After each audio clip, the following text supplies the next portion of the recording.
what are the other explanations for this? If China certainly knew that this was highly transmissible, and they then said it wasn't, well, why would they say that it wasn't? Now, as I said, I'm not in Xi Jinping's mind. I don't know what his intent was for sure. But you have to look at what they did. And what they did would inevitably lead to the spread of this virus outside of China's borders. It would inevitably lead to public health officials in other countries not taking the precautions that were absolutely necessary at that point. So the culpability here is real. You could say it's reckless, you could say it's intentional, but the one thing that you have to say is that the actions that the Chinese government took led to the spread of this virus around the world. They could have warned the world. They didn't do it. Matter of fact, they tried to put the world off. So, don't take it from me. Just look at the facts. Just how did the actions of the Chinese Communist Party directly lead to this global COVID-19 pandemic? Has the US reached a Pearl Harbor or Sputnik moment with respect to the Chinese regime? Could it be possible that the severity of the COVID-19 reality in China was intentionally downplayed to allow for the global spread of the virus? And, with the world focused on the pandemic, how is the People's Liberation Army becoming increasingly belligerent? In this episode, we sit down with Gordon Chang, a political commentator, China analyst, and author of The Coming Collapse of China. This is American Thought Leaders, and I'm Jan Jekielek. Gordon Chang, so wonderful to have you back on American Thought Leaders. Thank you so much, Jan. Gordon, I was looking through my Twitter feed this morning, as I often tend to, and I know you do as well, and I caught quite an amazing tweet. It came from no less than Hu Xijin, who's the editor-in-chief of the Global Times, one of the mouthpieces of the Chinese Communist Party, so, an agent of the party. He says, some people have said America is encountering a Pearl Harbor moment, a wake-up call. But please remember the enemy of the U.S. is coronavirus, not China. China is a partner. Medical equipment is on the way. Stay strong, America. Anyway, so much in that tweet, and I can see the wheels turning in your head, or I can imagine them anyway. But for starters, let's just talk about this. This is the first time I've heard it called this. Is this a Pearl Harbor moment? I don't think so, Jan. Pearl Harbor was when the United States was attacked. It was the start of a war. China actually has been attacking our society for decades.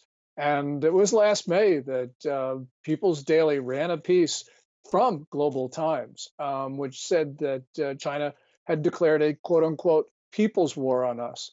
So being carried by People's Daily, the most authoritative publication in China, that's official. It was also carried, I think, by Xinhua News Agency, the official Chinese government media outlet. So there's been a war for some time. So this is not the Pearl Harbor moment. I do hope, though, that Americans wake up and understand the fundamental nature of the Chinese challenge. So you might want to say Sputnik moment, but clearly, whatever you want to say, this is a time when I think Americans are starting to realize the maliciousness of China's challenge to the U.S. and the fundamental nature of its attack. Well, he's saying here, stay strong, America. That seems pretty friendly. Yeah, of course. Got to remember, though, what's the context of this? China has, for instance, March 12th, you had a foreign ministry spokesman said that the coronavirus patient zero was in the U.S. and that it was the U.S. Army that spread the virus to Wuhan. That is many things, but one of them is that Chinese leaders in their own minds were justifying retaliation on the U.S. With intimating germ warfare. That's an act of war, of course. So you got to look at the context. Also, got to remember that China knew about the human-to-human nature of coronavirus. They knew about it from about, let's say, the second week of December, when Wuhan doctors were noticing that this virus was spreading. And the only way that you can account for that was that it was going from human to human. But Beijing did not acknowledge that until January 20, when it had a famed virologist appear on China Central Television. And it was the following day when there was the official acknowledgement of human to human transfer. The reason why this is critical and why it's relevant to the Global Times piece is essentially that China knew that this virus would spread, but it tried to lull, I think, governments into not taking action. Got to remember that infamous January 14th tweet from the World Health Organization, which, based on China's discussions with the WHO, WHO was saying that they didn't see human to human transmission. Um, I don't know what was in Xi Jinping, the Chinese ruler's mind, but if he probably saw how crippled China was, and if he was thinking that he probably, and if he wanted to cripple other societies, he would have done exactly what, in fact, he did. So when they say "Stay strong, America," you have to view it in the context of taking actions which have ended up in the crippling of America. Gordon, that's quite an astounding statement. I mean, you're basically suggesting that Xi Jinping may have deliberately said this, or the Chinese leadership may have deliberately said it this way, and said that coronavirus isn't human to human transmissible, so that it would spread around the world and cripple the rest of the world. Okay, Jan, what are the other explanations for this? If China certainly knew that this was highly transmissible, and they then said it wasn't, well, why would they say that it wasn't? Now, as I said, I'm not in Xi Jinping's mind. I don't know what his intent was for sure, but you have to look at what they did. And what they did would inevitably lead to the spread of this virus outside of China's borders. It would inevitably lead to public health officials in other countries not taking the precautions that were absolutely necessary at that point. So the culpability here is real. You could say it's reckless, you could say it's intentional, but the one thing that you have to say is that the actions that the Chinese government took led to the spread of this virus around the world. They could have warned the world. They didn't do it. Matter of fact, they tried to put the world off. So, don't take it from me. Just look at the facts. You know, Gordon, you're really capturing my imagination here because, in the Communist Party system, as you well know, the party and the survival of the party is the top priority at all times, and actually human life, as we know, looking at, I don't know, forced organ harvesting, something that we've been talking, it just isn't valued very highly. So, given all this, this is actually a realistic scenario in my mind. Well, it's certainly suggested by the facts. As I said, you shouldn't take it from me, but just look at what in fact occurred. And it's a horrible conclusion. It's a conclusion that we Americans don't want to think about. Nobody wants to think about this. But nonetheless, there's only one way you can come out on this. So, Gordon, we were just speaking about the WHO being, compromised by the Chinese Communist Party. There was this recent viral video. I mean, I don't know. I think it's gotten 8 million views or something like this, of the Hong Kong journalist, asking a WHO official about Taiwan, and getting very strange responses, to put it nicely. Now we're seeing the Hong Kong government basically censoring that media, saying and that they did something wrong. What's going on here? The Hong Kong government is saying that interview by RTHK violates the One China principle. And that interview was last Saturday. It was Bruce Alward, who is the #2 guy at the WHO, couldn't deal with the issue of Taiwan at all. Obviously, this is a sensitive one for Beijing. But it shouldn't be a sensitive one for the World Health Organization because, Jan, if you look at all the 195 or so countries in the world, the one country that's had the most effective, the best response to the coronavirus, it's been Taiwan. So Taiwan, the WHO can learn a lot from Taiwan right now. And of course, so could China. But at this particular time, we have the WHO really acting like a part of the Chinese Communist Party or the Chinese central government, and it's completely ignoring the help it could get from Taiwan. We're in a crisis now, and it's in a broad sense a crisis for humanity, and humanity needs all the help that it can, especially from the 4 million people on Taiwan. Yeah, it's not the time to play politics, right? Yeah, Absolutely not the time to yeah. play politics. We've lost a lot of people. We're going to lose a lot more people. This is a time where it's going to be very serious for us. This is a bug which is really transmissible, partially lethal, can do a lot of damage to the human race. You mentioned the foreign ministry spokesperson coming out and talking about this originating in America, perhaps with the American military. Um, at the same time, or a few days later, we have the Chinese ambassador to America, so-called distancing himself from this. And there were a number of media articles talking about how, oh, actually, China doesn't really believe that. What do you make of these kind of different narratives coming from CCP spokespeople?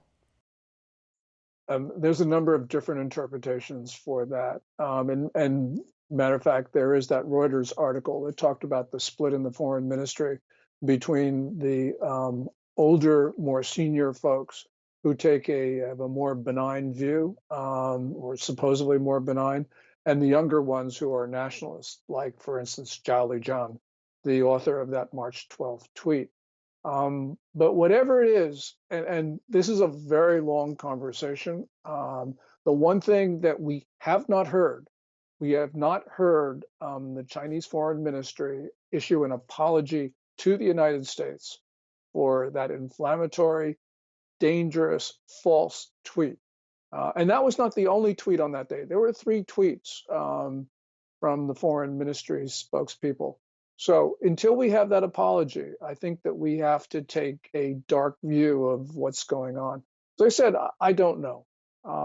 There are a number of different views on this, but until we get that apology, we certainly know that there has not been a fundamental change in viewpoint inside the foreign ministry or indeed the Communist Party itself. We're seeing right now in China, basically things coming back to business as usual, ostensibly. At least that's what we don't really know because there aren't really journalists in China anymore. But that's at least what China's saying. There's concerns at the same time that this may not be the situation, that the pandemic might still be raging there. What does your intel tell you? Well, I think that we are seeing the second wave of coronavirus infections in China. Um, I don't know, but the Chinese authorities are taking actions that are consistent only with a new wave of the epidemic. So, for instance, last Friday, they closed all the theaters in China just a week after opening them up. Tourist attractions in Shanghai have been closed down, about 30 of them. The same thing in Chengdu, same thing in Anhui province. Matter of fact, a county in Hunan province was just locked down. So, we haven't seen, for instance, the rescheduling of the National People's Congress meeting. The college entrance examination has been postponed by a month. That occurred, I guess, a week or so ago. These are actions that indicate that Chinese leaders are concerned about transmissions. And that would make sense, John, because got to remember that Xi Jinping, in the first week of February, when the virus was raging around China, decided that it was time for China to get back to work. So he forced workers back to their job sites. He's forced the opening of all of these venues. And so, what we know about this bug, that would lead to a new round of infection. So, I think that that's what's occurring at this particular time. Um, this just makes me think of this, that a lot of media in the West are taking the information coming out of China somewhat uncritically, right? China says or the Chinese Communist Party says, we've conquered it. Look how great we've done. There's reporting, pretty much to exactly that effect. There's actually, even Johns Hopkins and many major media take the Chinese numbers, which have recently been heavily disputed. We've had a number of articles on this, just as if they're factual. I just saw another piece that explained that the Chinese numbers, the way they've been counted, even that has changed 8 times since the beginning. So, there's two questions here. One is, why are we as a society, taking a lot of these numbers so uncritically? Of course, at the Epoch Times, we don't do that, but in general, why is that still, despite everything that we've seen? And secondly, do you buy the numbers, Yeah, I don't buy the Chinese numbers because we've seen behaviors that are inconsistent with the reporting of a low number of infections and low numbers of deaths. Um, that's there's been a number of stories about showing how this could not be. The first question is the fascinating one, because it goes into the mentality of others around the world. And I think that there's a number of explanations, some of them benign, some of them not so benign. But I think mostly it's really a question of news media, just the news organizations, they're reporting what they're reporting, and sometimes they get sloppy. So for instance, there wouldn't be a problem if they said this is what China has reported, and there are great questions about underreporting of infections and deaths. But they don't have the time to do that. So what they do is they produce these charts or they say these things without the necessary qualifications. So China engages in propaganda. Well, why do they do it? Well, because it works. And it's quite amazing. Speaking of which, speaking of propaganda, one of the big pieces of propaganda right now is what was in that initial tweet that I read out, which is basically that China is coming to the salvation of the world with all of its, masks and other things. This is a massive propaganda push by any measure. Can you kind of dig into that for us a little bit? Well, this is Beijing trying to push forward the notion that it should be the one at the center of the international system, that the U.S. is incompetent, it's in terminal decline, it's not a good steward of the global financial system. You name it. We've heard these for years and years and years. So what's really striking about this is that China is clearly culpable. China clearly was the source of this. But Xi Jinping is very bold. He's like Mao Zedong in a sense, seizing any opportunity, even one where you would think that China would be a little bit bashful for what it's done. It is really just trying to rewrite not just history, but as people say, it's trying to rewrite the present. Um, this is combined with Xi Jinping's notion and the notion of previous Chinese general secretaries that there's only one sovereign state in the world, there's only one legitimate ruler, and that's China's. This whole notion that the Chinese ruler is responsible for everything under the heavens, under Tianxia.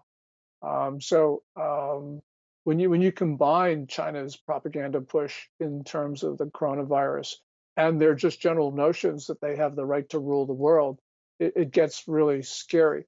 And Chinese leaders haven't been bashful about talking about Tianxia, and they have been using these themes. Xi Jinping has been using these themes, for instance, in the 2008 Olympics, for which he was responsible.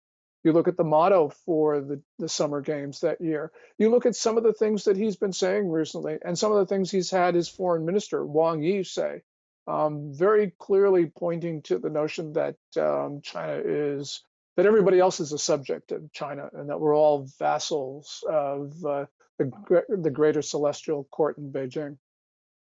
This just makes me think of a conversation I just had not a couple of hours ago with a senior member of the administration. We were talking about, how the U.S. views development and how China views development. Essentially, the juxtaposition that emerged, and now I'm thinking of, is that, the U.S., when it's, sending aid or sending resources or whatever to other countries, the idea behind it is to help them become self-sufficient so that they can deal with, life and of course pandemics and anything else that happens. Whereas the China model is basically to create dependency, whether it's through these loans that can't be paid back and so forth. I don't know. This a new thought and a stark juxtaposition. What do you think? Yeah, I mean, if you look at, for instance, the Marshall Plan, starting at the end of the World War II, and our programs, capacity building programs around the world. Clearly, we are trying to help societies help themselves. China's Belt and Road and its other initiatives really are meant to force nations into a dependent state. And we see this across the board. So I think that that's a very good generalization for the way to view the way Beijing looks at the world. Beijing views it very hierarchical, with the Chinese at the top and everybody else at the bottom.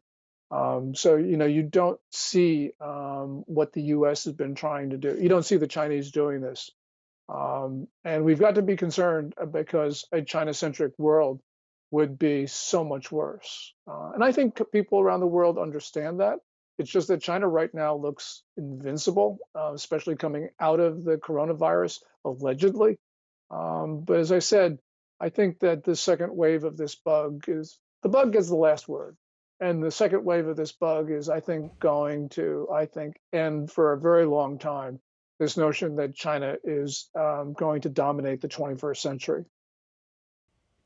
Um, You've been a big advocate of bringing manufacturing and supply chains back to America, um, presumably because of this threat. I mean, can you tell us a little bit more about this whole approach? And recently, I just interviewed Rosemary Gibson about the idea that 90% of the precursors to medicines globally are basically sourced in China. I mean, this is powerful leverage to hold over other countries. It's powerful leverage.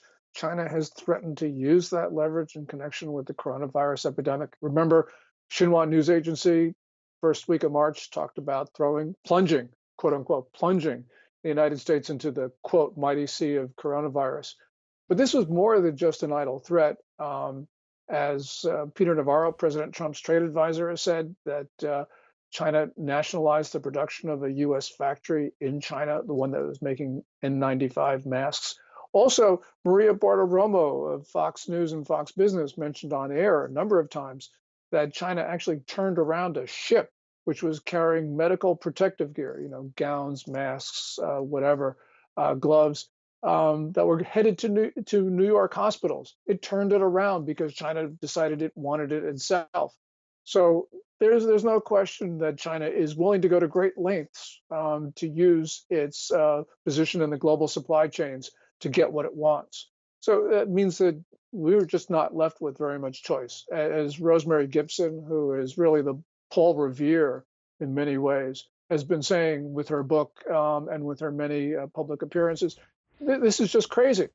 But this is not just, of course, pharmaceuticals. You go across the board, China makes a lot of stuff that the United States absolutely needs. And we need to get our supply chains out of China, first of all, either into friendly countries, and in some cases, including pharmaceuticals, we need to get that stuff inside our borders because we can't rely on anybody else. As Navarro said, during the H1N1 epidemic of 2009, Australia blocked the sale of 35 million doses of vaccine. So we don't have a choice. You're reminding me of these recent reports from Australia and actually a few other countries now, that Chinese proxy companies were actually going into these countries and buying up all sorts of protective gear, masks and ventilators and so on and so forth. I mean, I found that astounding. Well, it's astounding, but you got to remember, okay, buying stuff up, that's fine. But you got to remember that at the same time, the Chinese government was telling the world not to worry in a number of different ways, by undercounting the number of infections, by making this look less severe than it actually was. And as we just talked about, by denying the existence of human-to-human transmission, which was a deeply malicious act. So while Beijing was doing this, you have China's agents running around the world buying up all the protective gear and the ventilators and the equipment. I mean, What can you say? Gordon, something that you've also been pointing out recently, because I follow your Twitter feed quite closely, is yet another example of how Chinese companies themselves are fabricating their reality, their numbers. I think there was a particular a scenario dealing with coffee. I think that you mentioned. Can you speak to that a little bit? Yeah, this you're talking about something that was disclosed today. The stock of Luckin Coffee, the Chinese version of Starbucks, fell 80% because the chief operating officer was making up sales. Um, you know, this occurs around the world. It's not just China, of course. I mean, we've got our Enron, but the difference is that this is something which is prevalent throughout China. There are really no or very few in terms of repercussions in China because of the nature of the system. At least in the U.S., you've got courts, you've got SEC, you've got all sorts of bodies that prevent this from occurring on a regular basis. So, we just, and the bigger lesson here is like, how much longer are we going to allow American pension funds, for instance, to invest in China, including federal pension funds? So I think that this should be a Pearl Harbor moment, Sputnik moment, whatever you want to call it, Jan. But this should be a moment where we say enough is enough, and we are no longer going to allow Americans to invest in China's markets. There's a lot of reasons to do that, but one of them is the Luckin Coffee reason, and that is that the numbers are bad, and you can't make sound financial decisions on unreliable statistics and numbers and financial reports.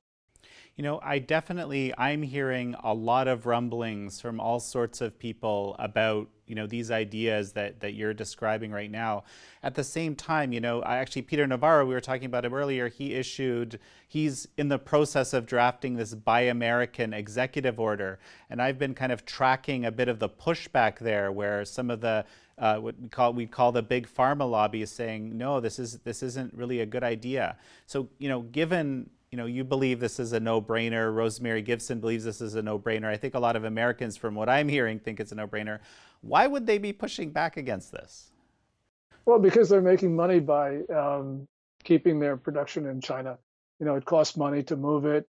They've got cozy relationships. They've got big profit margins. So, what's not to like? What's not to like if you're a company? But if you're an American citizen, there's a lot not to like. And this executive order is, I think I don't know, but I think it looks like it's the subject of intense infighting at the top of the Trump administration. For the reason you mentioned, you got the pharma lobby, you got other lobbies. Plus, also you've just got a general view in some members of President Trump's team that we got to have enduring relationships with China. So I hope Navarro wins this one. I thought this executive order would have been issued a long time ago, and I'm a little bit concerned about this. But this is something where I think the American people have got to say to the elites who run this country, no, you can't do this anymore. This hasn't worked for 4 decades. It's not going to work going forward. We've seen what the Chinese have been doing in the last couple months.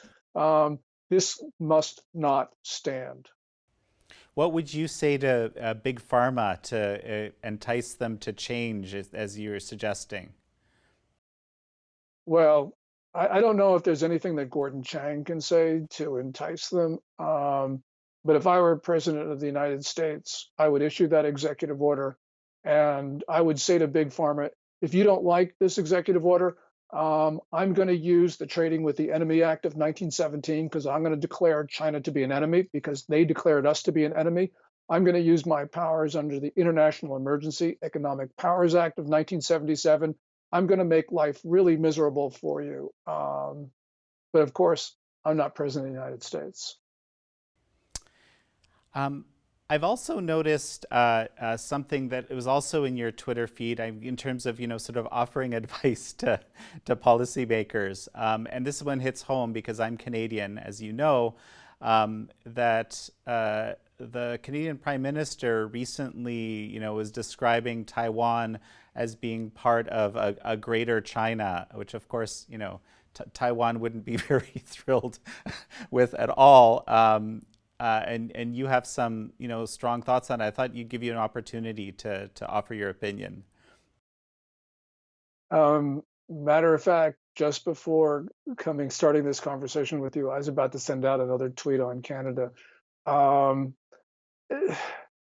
Canada's Justin Trudeau, the Prime Minister, is acting in ways which, to me, are incomprehensible for a Western leader.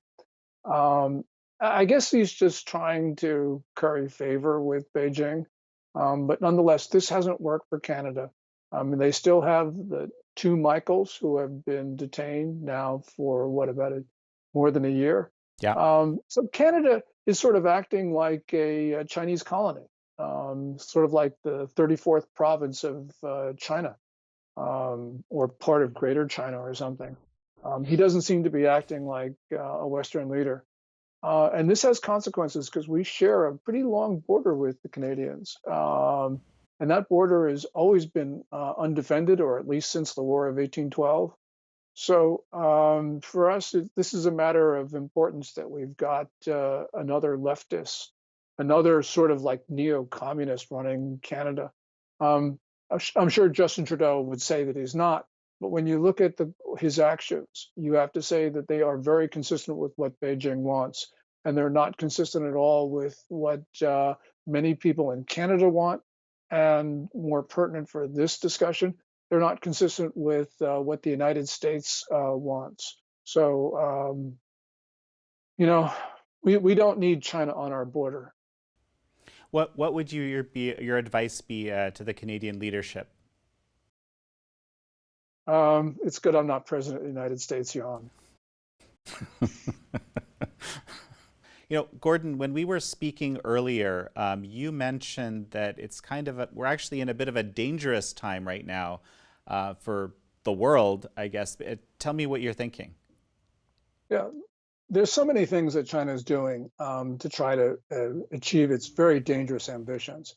But the one thing that has not really gotten the attention of the global community is the sharp increase in tempo of the People's Liberation Army in the waters and airspace around Taiwan and the southern islands of Japan. Also, China right now is challenging Indonesia around the Natuna Islands, so that's a South China Sea issue.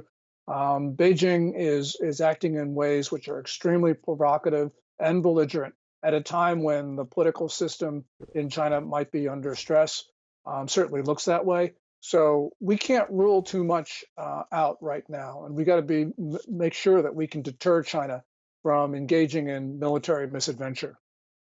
So, do you think that China is taking advantage of this, obviously incredible self-focus of nations trying to deal with CCP virus? I would think that is a logical conclusion. You know, there can be a lot of reasons for the Chinese military for this increasingly belligerent action. But I think one of them is that they can see, for instance, that countries are distracted. All these countries are now flat on their backs. And China always tries to take advantage of opportunities. This certainly is an opportunity for Beijing. And that's why we've got to be especially concerned about the Chinese military and indeed the Chinese civilian leaders right now, because they look like they're on an exceedingly belligerent path. Let's talk to the broader issue here. I mean, Gordon, you are the author of The Coming Collapse of China. You predicted it a little early. You got some flack for that. A number of people around me anyway have been saying, this is a moment where, and of course we're not talking about China, we're talking about the Chinese Communist Party, actually, the collapse of that system, of this, whole structure that we've been discussing during this interview. What is your take, given what you're seeing? This is coming in the midst of this trade war, which of course is a much bigger thing than trade war. How how are things shaping up based on your analysis of these structural issues that China faces and the Communist Party faces? Yeah, I think the party is actually in a very fragile condition right now. Now, I'm probably the last person to talk about this because, as you pointed out, I wrote a book in 2001. That book predicted the failure of the Communist Party within a decade. So I'm way out of time right now. But putting that aside for the moment, because this isn't about me, you can see that there are real problems here. So, for instance, the Chinese people are red hot angry, white hot angry, actually, about the way the party has handled the coronavirus. And we saw this on February 7th with the death of one of the Wuhan 8, one of the doctors who were whistleblowers. And in that death, following it immediately, you saw across Chinese social media platforms not only anger, but you saw people demanding fundamental political change, wanting freedom of speech. And you heard the song, "Do You Hear the People Sing?" which is that politically impactful anthem from Les Miserables. It's the same song that people in Hong Kong have been singing as a protest of China's rule over Hong Kong. So you see people are angry. Now, it's entirely, Chinese people have gotten angry before, and there really have been no consequences to it. This time, though, there's a couple things that are different. One of them is that Beijing does not have the support of a number of countries around the world, including the US. But more important than that, you have a Chinese economy which, because of the epidemic, um, was in January and February was in deep contraction. Um, Even before the epidemic, it could have been slightly in contraction, maybe growing 1 or 2%, who knows? But clearly in the January February period, it was deep in contraction. And even in March, where there was a little bit of uptick in activity because of Xi Jinping's push to get people back to work, it was still in the red. And the problem for the Communist Party right now is that you got a lot of angry people. You've got a party which isn't going to get support from Brussels or Washington. And you've got an economy which is in very desperate straits. And so I think that essentially this is a time where Xi Jinping is vulnerable, and the whole political system itself is vulnerable. You know, people in China are talking about Chernobyl, which is the nuclear disaster in the Ukraine, 1986, 5 years before the failure of the Soviet Communist Party. I think that you see all the elements in place for the failure of the party, whether it occurs now or 5 years from now or whatever. I do think that it will happen. As I said, I've been wrong about this, about timing, but I do think though that the elements are there, and it's just a question of chance as to how they play out. Well, I mean, to be fair to you, Gordon, I think what you outlined in the book, I think a lot of what you outlined in the book has proven to be, very, very much correct. I think perhaps you didn't predict the level of the funding from the West that China would receive in order to help for the Communist Party to sustain itself. Again, this is just my take. I want to be fair to you here. Yeah, I mean, I didn't foresee a lot of stuff. I didn't foresee multinationals not enforcing their World Trade Organization rights. The most important thing I didn't foresee was the 2008 downturn, which, for various reasons, strengthened the hold of the party over China. Um, but as I said, this is not going to be a question of whether how wrong I was before. It's just a question for people themselves to see about what's occurring in China right now, and the way Xi Jinping is acting, which I think betrays a sense of weakness. The amount of elite criticism right now in Beijing has not been seen for quite a long time. And I think is a real indication that Xi Jinping has just made too many mistakes. Now, I recognize that having made a lot of mistakes could actually strengthen him because it makes the party so weak that people rally behind Xi Jinping because they're worried about the failure of the system. But he's made so many mistakes in 2019 and this year that I think that it really leaves the party vulnerable to a systemic failure. The thing that's very obvious to ask here is if the thing you were wrong about was the 2008 downturn. Here we have a similar situation. We have a downturn in the West. We have mega trillion bailout, which again is in some ways analogous. And so is what you just described, is that enough to prevent another strengthening of the Communist Party, or is the situation just fundamentally different? I think that I can see your point. I think it's an excellent point. I do see though it's a little bit different, and that is this time, unlike 2008, it's going to take a long period for China's principal export markets to recover, the United States and Europe.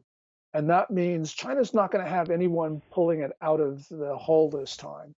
Also, in 2008, China had a lot of capacity to stimulate.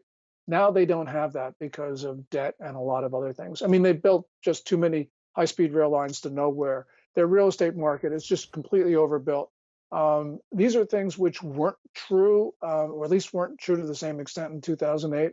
So right now, they just don't have the firepower. The U.S., by the way, has the firepower. We had, a $2 trillion stimulus bill, which is we're going to follow it with another, big plan. We have the capacity to do that for various reasons. China doesn't. And just look at the trajectory of the renminbi. That's weakness which we can see. And I think that China doesn't have a means of protecting its currency for that much longer, which means I think that you could see things start to slip. So, we can see in plain sight some of the Chinese Communist Party play right now. This push to, basically kind of take control of the global system, or at least, insinuate that it's the new leader globally. What are the other elements of the CCP play here to try to achieve this dominance, out of seeming potential catastrophe? Yeah, what they're doing is they are, as you talked about before, building those links. Trying to say, well, they're the savior of Italy, they're the savior of the Netherlands, or the savior of the Czech Republic. Problem is that when you sell defective masks, when you sell diagnostic kits that are 80% inaccurate, you have a little bit of problem there with the image. And I think that the one thing that China has now, which is going to be difficult for them, is they've really irritated the senior leadership of the United States, in addition, of course, to the American people. And so the conversation in this country right now is very different than it was in 2008. And without the support of the U.S., Xi Jinping's going to have a very difficult period. Got to remember, Jan, that he has deinstitutionalized the Communist Party. You don't have these rules on succession, you don't have term limits, all the types of things that would help a leader who is in trouble, because they sort of minimize the adverse consequences of Mm. making mistakes. Those rules don't exist anymore because when you've got full power, absolute power, you got absolute responsibility. Xi Jinping doesn't have that many people to blame. So you put those two trends together, and I think that it means a fragility of the system. So yeah, despite China has a lot of cards to play, but it has a lot of weaknesses, and we've got to understand those weaknesses because they limit the ability of Xi Jinping to accomplish objectives. Gordon, communist systems, wherever they exist, we know they always need to have an enemy, a clear enemy. Is the US now that target going forward? Oh, absolutely. And just to go back to this Pearl Harbor issue. May last year they declared people's war. I don't know how you get closer to the word enemy than that. So Beijing has decided that it's going to go after the U.S. Xi Jinping obviously believes he can push us aside. So he's going to see how strong America really is. And we're just going to have to defend ourselves. And defending ourselves, I believe, means that we will come to a realization that we're not there yet, Jan, but I think we will come to a realization that there can be no peaceful coexistence on a long-term basis with China. Either it's the People's Republic of China or it's the United States of America, not both. of course, America, again, we talked about this model of wanting to help other countries rather than make them dependent. I think this is kind of the American ethos, at least to me. So I think a lot of American leaders, and certainly myself, could imagine a flourishing China, but obviously without the current leadership as it exists. Um, should America or other Western nations be doing something to help strengthen, the Chinese people, the China without the Communist Party? Yeah, I mean, the one thing that will just drive Xi Jinping and his fellow despots up the wall is if we start talking in earnest to the Chinese people.